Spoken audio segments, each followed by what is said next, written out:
రాష్ట్రంలో అదేవిధంగా ముఖ్యంగా నంద్యాల పట్టణంలో ఈ రాష్ట్ర ప్రభుత్వము గృహ నిర్మాణ పథకము కొత్తగా చేపట్టడం జరిగింది. మరి ముఖ్యంగా నంద్యాల ఎందుకంటే ఉప ఎన్నికలు వస్తూ ఉన్నాయని చెప్పే ఒక భావనతో కొత్తగా ప్రభుత్వము రోడ్ల పొడవుతా డిస్ట్రిబ్యూషన్ చేస్తూ పోతున్నారన్నమాట. ఒకటి ఈ పథకం గురించి, రెండోది అప్లికేషన్ ఫారాలు.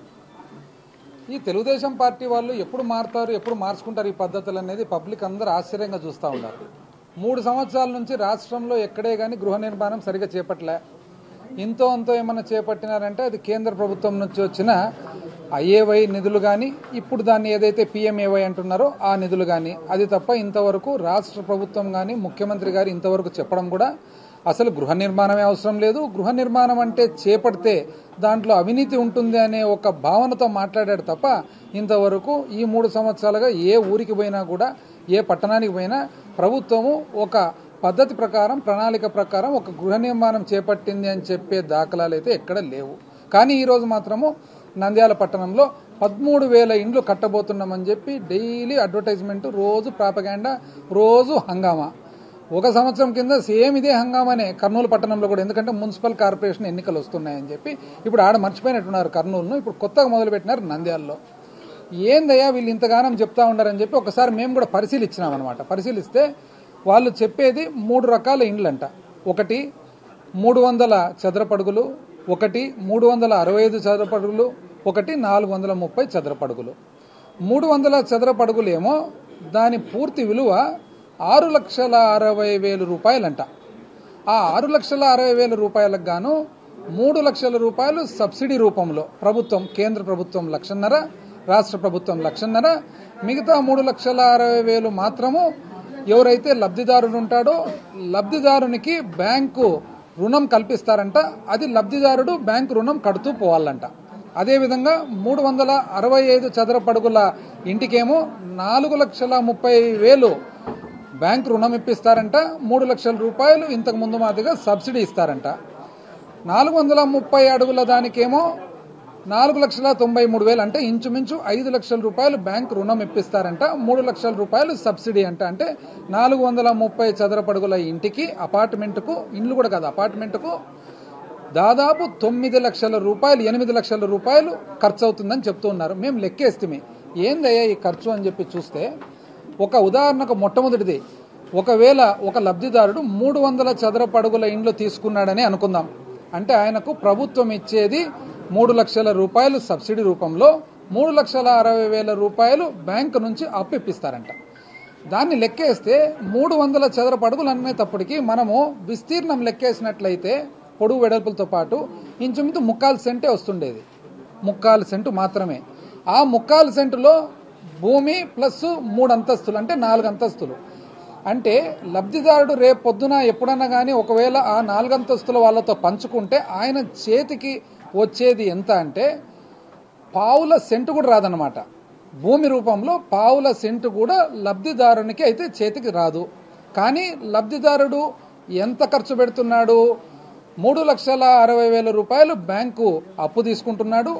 ఆ అప్పుకు ఒకవేళ వడ్డీ వేసి 20 సంవత్సరాల పాటు ఒకవేళ కట్టినట్లయితే బ్యాంకు అప్పు, 20 సంవత్సరాల తర్వాత 2,000 చొప్పున కట్టినట్లయితే ఆ లబ్ధిదారునికి ఆ ఇండ్లు సొంతమవుతుంది. సొంతమైనప్పటికీ ఆయనకు 20 సంవత్సరాల తర్వాత పాడుబడిన బిల్డింగ్ ఒకటి, దానితో పాటు పావుల సెంటు కూడా కాదు, పావుల సెంటు కంటే కూడా తక్కువ ఆయన చేతికి వస్తుంది. మరి ఎందుకు ప్రభుత్వం ఇది చేస్తూ ఉందని చెప్తే దీంట్లో కూడా వ్యాపారమే. ఈ వ్యాపారం లేని స్కీమే లేదు. చంద్రన్న కానుకలంటే నెయ్యిలో వ్యాపారమే, బెల్లంలో వ్యాపారమే. వీళ్ళు ఏదన్నా కానీ అమరావతి అంటే దాంట్లో రియల్ ఎస్టేట్ వ్యాపారము. ఈరోజు నంద్యాలలో స్కీమ్ అంటే దీంట్లో కూడా వ్యాపారం. ఎట్లా వ్యాపారం అంటే మనం లెక్కేసినట్లయితే ఖర్చు ఎంత అవుతుంది కట్టేదానికి?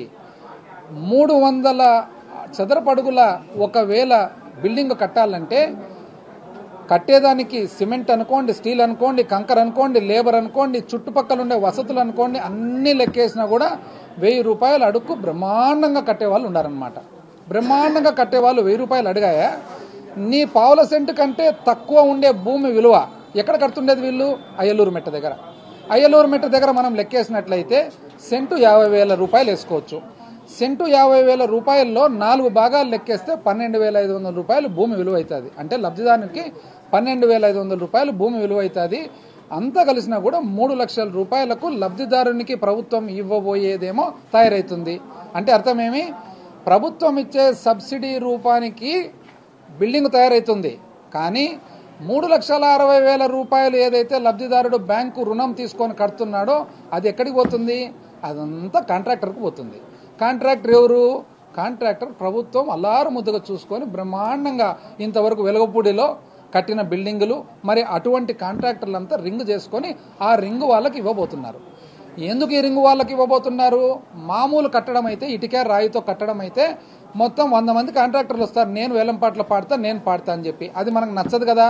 మనం ఎట్లయితే అమరావతి బిల్డింగులన్నీ మనకు నచ్చిన సింగపూర్కి ఇవ్వాలనో, దీంట్లో కూడా మన నారాయణ గారి తెలివితేటలంతా ఉపయోగించి ముఖ్యమంత్రి గారితో బ్రహ్మాండమైన స్ఫూర్తితో ఇప్పుడు ఏం చేస్తుందంటే షియర్ వాల్ టెక్నాలజీ అంటారు.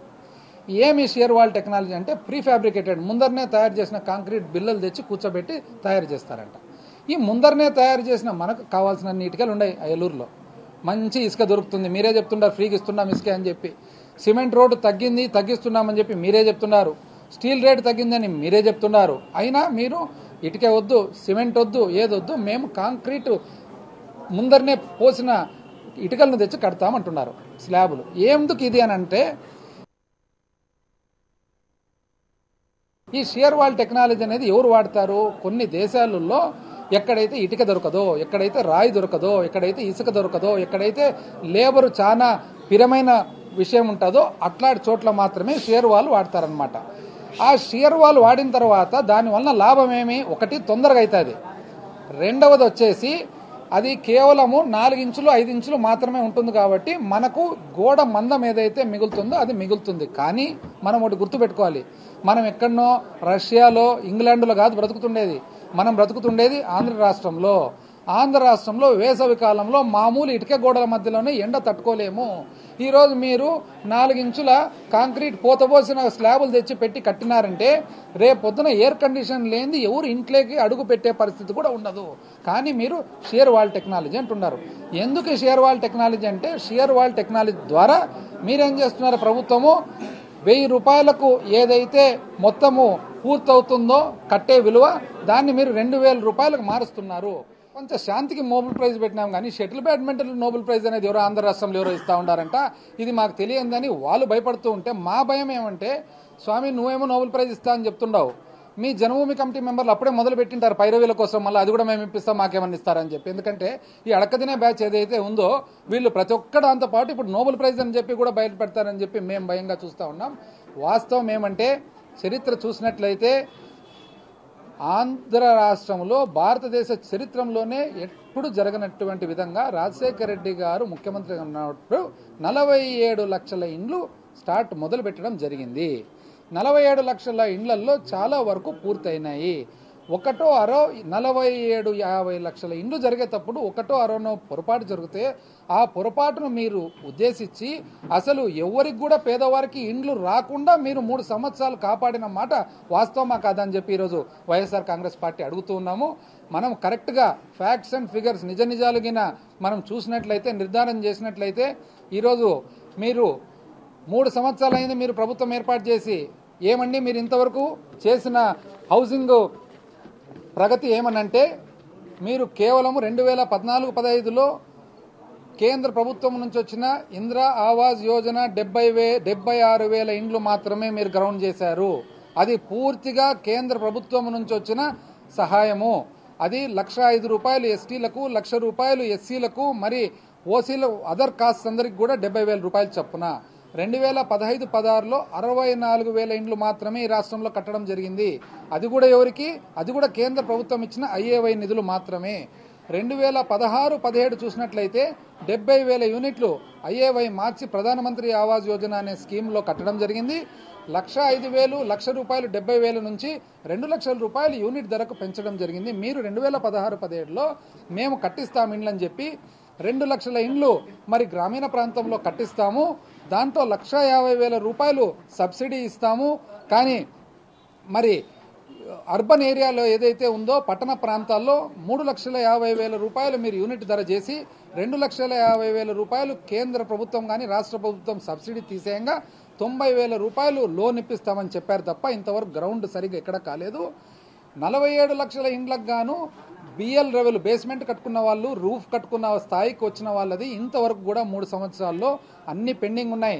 2 లక్షల ఇండ్లకు మీరు శాంక్షన్స్ ఇచ్చారు కానీ ఎంత మటుకు ఇంతవరకు పూర్తయినాయని చెప్పి ఈరోజు వైఎస్ఆర్ కాంగ్రెస్ పార్టీ అడుగుతుంది. దయచేసి మీరు ఇటువంటి ఇవన్నీ కూడా ఎలక్షన్ వస్తుంది కాబట్టి ఎలక్షన్ ముందర ఎవరన్నా అంగీకార పత్రము ఆ అంగీకార పత్రంలో కూడా మళ్ళీ ఏమని రాస్తారు మీరు రేపు పొద్దున ధర అంటూ ఒకవేళ మారినట్లయితే ఆ కొత్త ధరకు మీరు మరి అంగీకరించారని చెప్పి కూడా మీరు అన్ని కూడా సూచిస్తూ ఉన్నారు. దయచేసి ఇటువంటి మోసపూర్వకమైన మాటలు చెప్పొద్దండి. హౌసింగ్లో మీరు చేసేదల్లా కూడా స్కాము. అన్ని స్కామ్లతో పాటు ఇదొక పెద్ద స్కాము. ఈరోజు నంద్యాల పట్టణంలో 13,000 ఇండ్లకు గాను లెక్కేసినట్లయితే 400 కోట్ల రూపాయల స్కాము. మరి ఇటువంటి స్కాములన్నీ కూడా దయచేసి మీరు చేయకూడదని చెప్పి ఇది రాష్ట్రాన్ని అంతా కూడా మీరు అధోగతి పాలు చేస్తూ ఉన్నారు. మరి ఈరోజు ఎవరైనా కానీ ఛాలెంజ్ చేసి చెప్పగలరు 1,000 రూపాయలు ఇస్తారా, 1,000 రూపాయలకు గాను మీరు స్థలం చూపించండి, కాంట్రాక్టర్లు కట్టే వాళ్ళు చాలా మంది ఉన్నారు. ఇదే విధంగా మా మంగళగిరి ఎమ్మెల్యే ఆర్కే గారు సదావర్తి భూముల విషయానికి వచ్చినట్లయితే ఇంతకంటే ఎక్కువ ఎవరు పాడరు అంటే నేను పాడతానని చెప్పి ఆయన ధైర్యంగా కోర్టుకు పోయి ఈరోజు మరి ఆయన వాళ్ళు గవర్నమెంట్ వేసిన పాట కంటే కూడా 5 కోట్ల రూపాయలు ఎక్కువ చెల్లించేదానికి తయారై ఆ భూములు తీసుకొని రాష్ట్రం కోసం రాష్ట్ర ప్రగతి కోసం ఆయన ఏదైతే పాటుపడుతూ ఉన్నాడో మనం ఈరోజు గమనించాల్సిన అవసరం ఉంది. మీరు ఛాలెంజ్ స్వీకరిస్తారా, స్వీకరించండి మరి, అంతే తప్ప మీరు ఈ విధంగా 1,000-1,200 రూపాయల మరి ఖర్చునంతా తీసి 2,200 అనవసరమైన ఖర్చు చేసి ప్రజల మోసం చేసి మీరు ఆంధ్ర రాష్ట్ర ఖజానాకు గండి పెట్టి పొద్దున్న లేసిన నుంచి బీద పలుకులు 16,000 రూపాయల లోటు బడ్జెట్, 16,000 కోట్ల లోటు బడ్జెట్ అని ఇట్లాంటి అబద్ధాలు చెప్పొద్దని చెప్పి మరి మేము వినయంగా మనవి చేస్తున్నాము. మరి ముఖ్యంగా మీరు